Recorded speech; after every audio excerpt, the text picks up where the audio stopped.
Here's a new way to think about Isaiah, Jeremiah, Hosea, and the other Old Testament prophets. They are your servants. That's really the message of 1 Peter chapter 1, beginning at verse 10 and following, one of the chapters we read today in Bible in 1 year.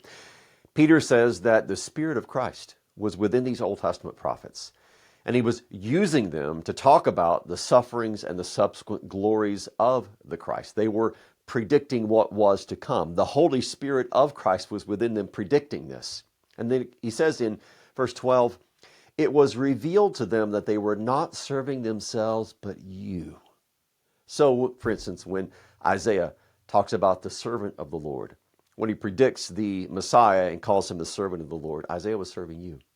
Because the Spirit of Christ was within Isaiah, predicting what was to come. He was talking about the sufferings of the Messiah. He was talking about the glory of the Messiah.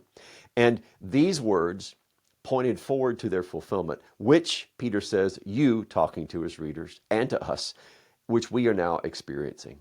The Old Testament prophets were used by the Spirit of Christ to predict the sufferings and the glory of Christ in order that when these things were fulfilled in Jesus of Nazareth, we might then read their prophecies and see how the Spirit of Christ had predicted these very things. And in that way, they serve us by pointing us to the fulfillment that we have in Jesus, the Messiah.